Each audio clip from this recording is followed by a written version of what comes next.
Atlantic City, New Jersey. Easter Sunday, 1972.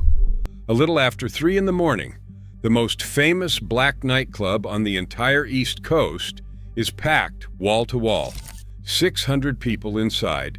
Some say closer to 900. Furs and silk and gold catching the stage light. The air thick with perfume and cigarette smoke and the kind of money that only moves at 3 in the morning. Up on the stage, the headliner has just finished his opening number. The applause is still rolling through the room, and at the best table in the house sits a young man in the sharpest suit in the building. They call him Mr. Millionaire. Tonight he is holding court like a king, bottles on the table, beautiful women on either side, half the room watching him out of the corner of their eye, because in this world, he is the show.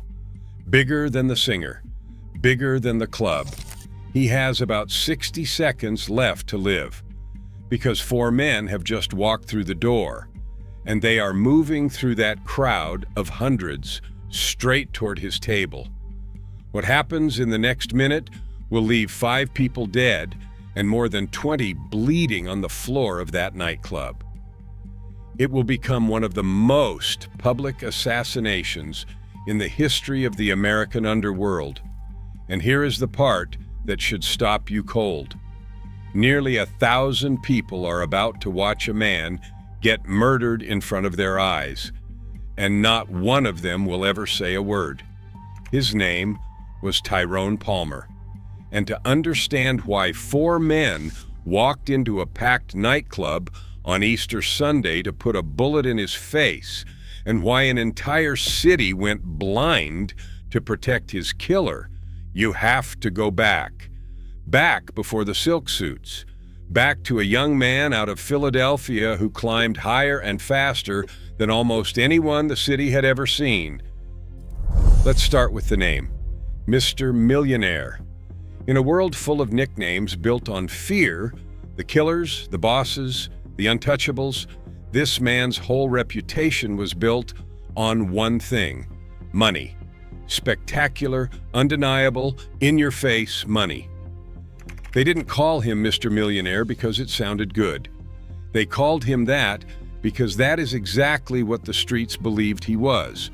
A young black man from Philadelphia who had built himself into a millionaire while most men his age were still figuring out how to make a living.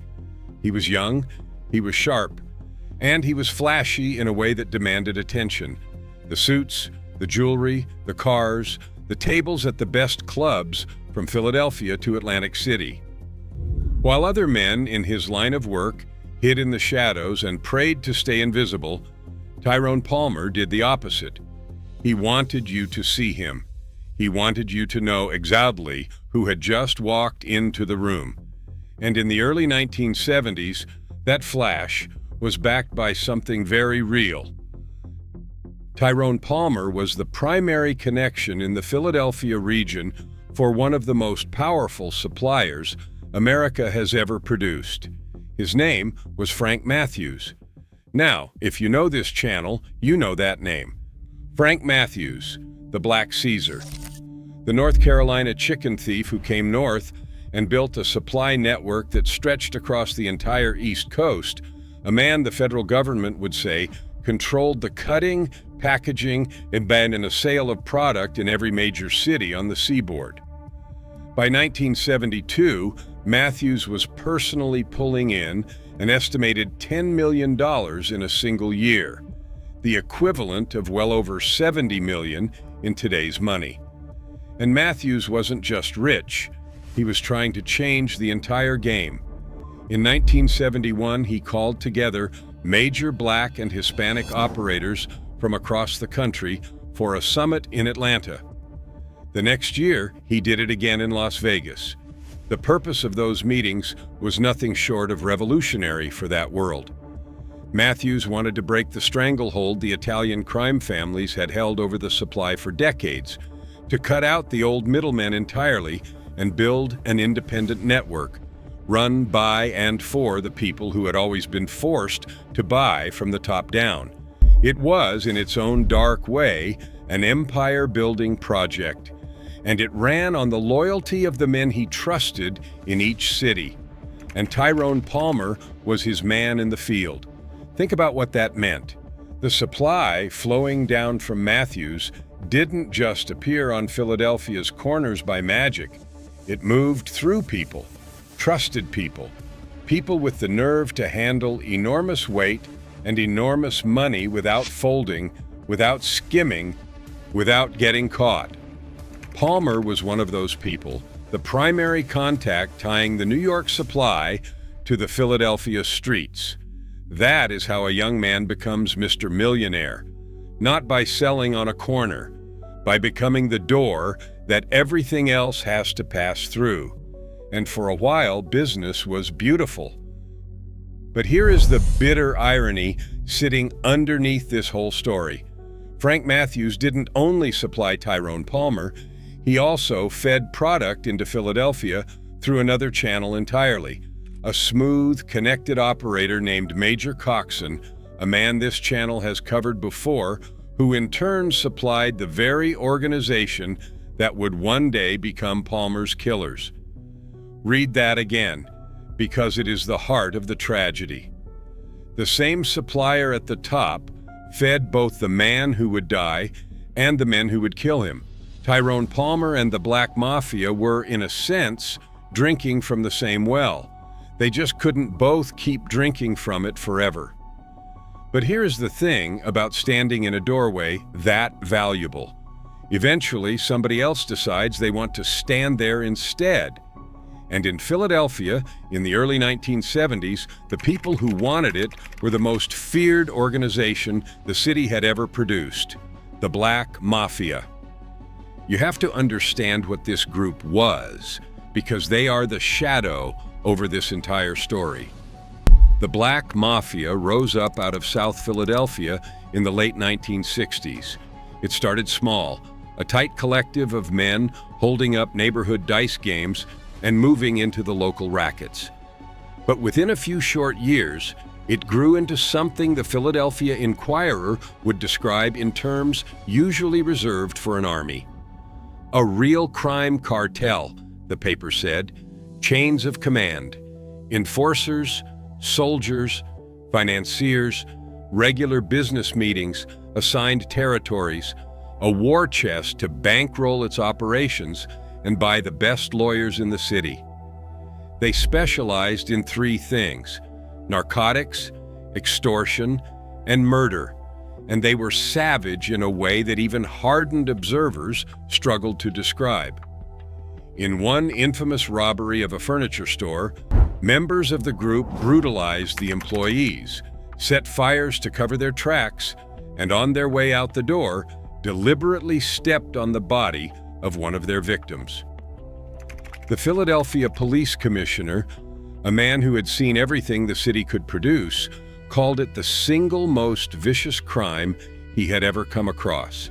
And at the center of that violence stood the man who would one day walk into Club Harlem. Samuel Christian, a founding member, the organization's most feared enforcer. Police described him as an imposing figure, 5'10", better than 200 pounds, thick-necked and powerfully built. A former activist turned career criminal with a long and brutal record. Around him stood the rest of the founders, men who had come up together in South Philadelphia and built the whole thing from the ground up. They were disciplined, they were organized, and they were absolutely without mercy. Many of the members were tied to a particular Philadelphia mosque, and as more of them converted, the organization picked up a second name on the street: the Muslim Mob. That religious structure was not for show. It gave them something most crime groups never have: a wall of discipline, loyalty, and secrecy that the police simply could not penetrate. Recruits answered not just to a boss, but to a brotherhood and a faith, and that made them almost impossible to flip. Because here is the most important thing the Black Mafia ever built. It wasn't an empire of product. It was an empire of silence. They gained their power in neighborhood after neighborhood by making one thing absolutely clear. You do not talk. You do not report. You do not cooperate. And the consequences for breaking that rule were so total, so public, and so cruel that entire communities simply went quiet. Historians who study Philadelphia will tell you that the city's whole stop snitching culture, the wall of silence that still frustrates investigators to this day, can be traced in large part back to this one organization and how effectively it taught a city to keep its mouth shut. Now, hold those two pictures in your mind at the same time. On one side, you have Tyrone Palmer, young, loud, flashy. Mr. Millionaire sitting at the best table in every club, connected to the biggest supplier on the coast, completely independent, completely his own man. On the other side, you have the Black Mafia, disciplined, religious, ruthless, an organization whose entire mission was to consolidate every piece of the city's underworld under one roof and to erase anyone who stood outside of it. Two forces like that cannot exist in the same city forever. The Black Mafia, by the early 1970s, had set its sights on the top. Not just corners, not just dice games. They wanted the high-level operators, the kingpins, the crime leaders. They wanted the whole board. And there was Tyrone Palmer sitting right at the top of that board, flaunting it, untouchable in his own mind, a flashy, independent king tied to an outside power, to an organization built on control and silence. A man like that wasn't just competition. He was a problem that had to be erased. And here is what most people who tell this story leave out. What makes Palmer's death so much bigger than one man at one table? The hit on Tyrone Palmer was not an isolated act of jealousy. It was part of a campaign. As the Black Mafia moved to take Philadelphia, they didn't just go after Palmer. They systematically dismantled Frank Matthews' entire network in the city. 3 of Matthews' top lieutenants in Philadelphia were also murdered by the Black Mafia around the same stretch of time. Sit with that. This wasn't a beef, it was a takeover. One by one, the men who connected the Black Caesar supply to the streets of Philadelphia were being wiped off the board, and Tyrone Palmer, the flashiest and most famous of them all, was the crown jewel of that purge. Killing him wasn't just about removing a rival. It was a message, written in blood, to every operator left standing. The city belongs to us now, and there is nothing you can do about it. And what better way to send that message than to do it in the most public, most glamorous, most impossible to ignore place on the entire East Coast? So now we come back to that nightclub. The place was called Club Harlem, and to understand the audacity of what happened there, you have to understand what that club was. It sat on Kentucky Avenue in Atlantic City, in the heart of the Black Entertainment District, the area people called Kentucky Avenue and the Curb. Club Harlem had been open since the 1930s, founded by a man who walked away from medical school to run it, and for decades it was the crown jewel, the premier stage for black performers on the entire East Coast. Sammy Davis Jr. played there and would bring the white members of the Rat Pack in with him. Gladys Knight sang there, Dinah Washington, Dick Gregory, Teddy Pendergrass. For more than 2 decades, the club hosted an enormous all-black revue called Smart Affairs, 40 and 50 acts a night, a production people compared to Broadway, and a band leader nicknamed Crazy Chris Colombo conducted the house orchestra there for 34 straight years. Like the Cotton Club up in New York, much of its audience was white and wealthy, people who drove in just to taste a night of the music and the glamour. This was sacred ground, a monument to black excellence and black joy, built in a city that had segregated its own people to one strip of streets. This was not a back alley dive. This was the most glamorous black nightclub in the region, and on Easter weekend, it was the place to be. So when Tyrone Palmer wanted to celebrate, this is where he came. Easter Sunday, the early hours of the morning, the room packed to the walls. As many as 900 people. The legendary Philadelphia singer Billy Paul was the featured act that night, up on the stage doing what he did. Palmer had a whole entourage with him. Friends, women, his bodyguard, the best table in the house. He was, by every account, exactly where he loved to be, the brightest light in the brightest room. And that is precisely what made him so easy to find. The featured singer finished his opening number. The room was still glowing with it, and 4 men moved through that crowd toward Palmer's table. One of them was a founding member of the Black Mafia, a man named Samuel Christian. And Sam Christian was not a soldier, he was the muscle the whole organization was built around. Police described him as a thick-necked, powerfully built man, more than 200 pounds, a former activist with a long and violent record. By the time this night was over, the federal government would place his name on the FBI 10 Most Wanted list.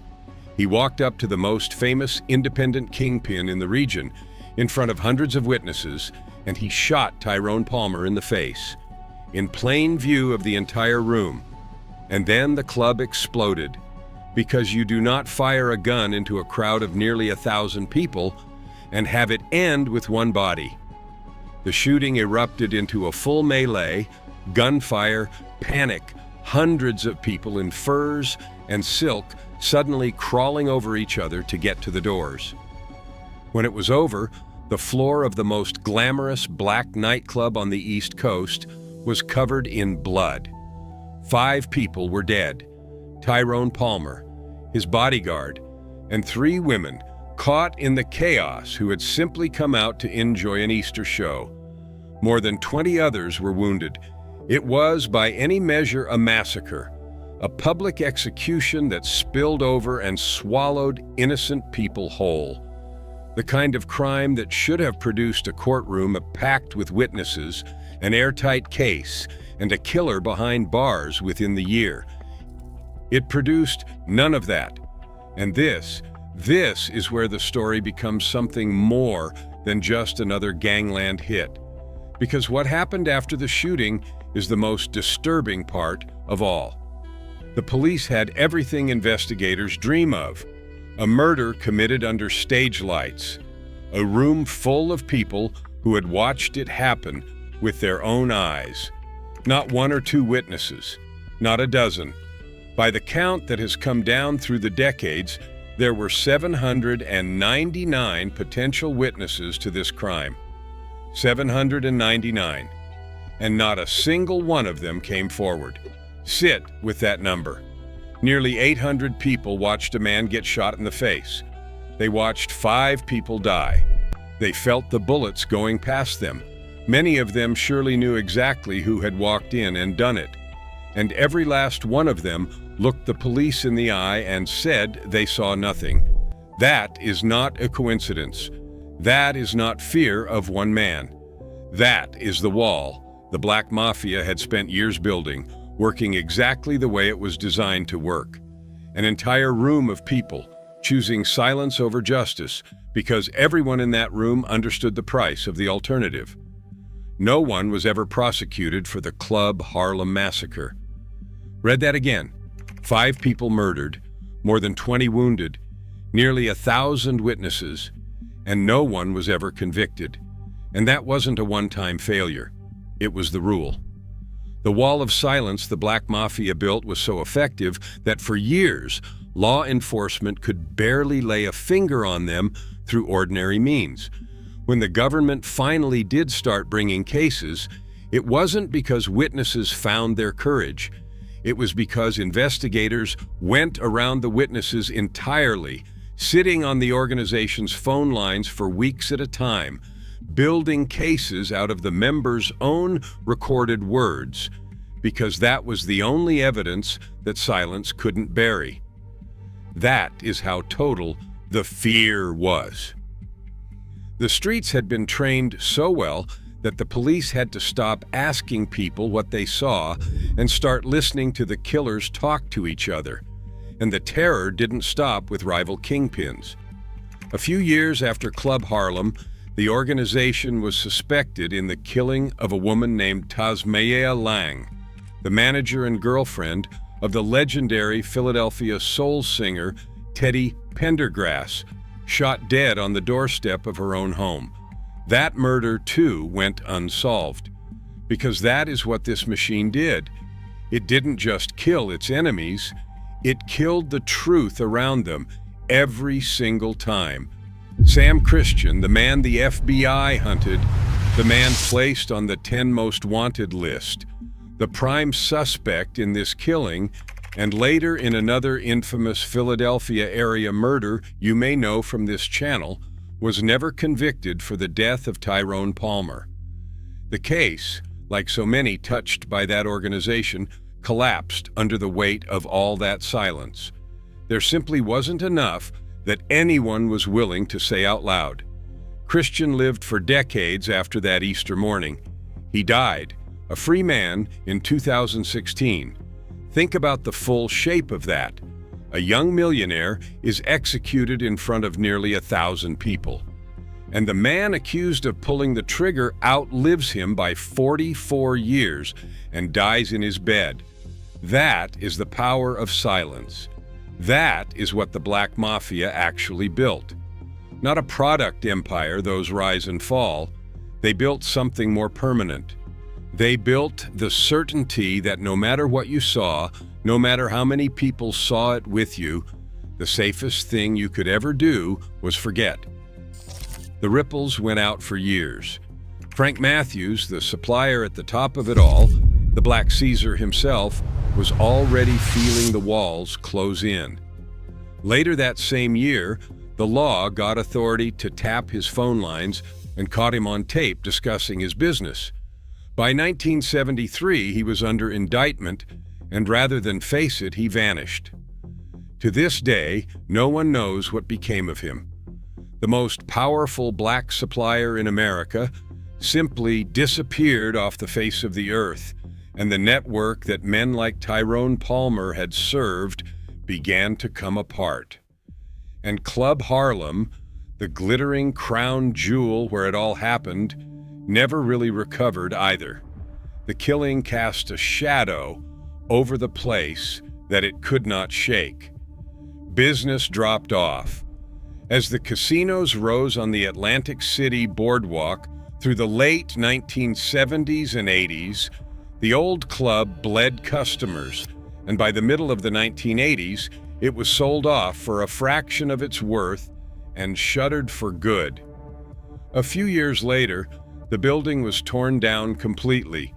The most glamorous black stage on the East Coast, gone, erased, like so much else in this story. So what are we left with? We are left with a young man who built himself into a legend on flash and nerve. A man who wanted to be seen so badly that he sat at the brightest table in the brightest room in the region. And that hunger to be seen is exactly what got him killed. In a world that demanded shadows, Tyrone Palmer chose the spotlight.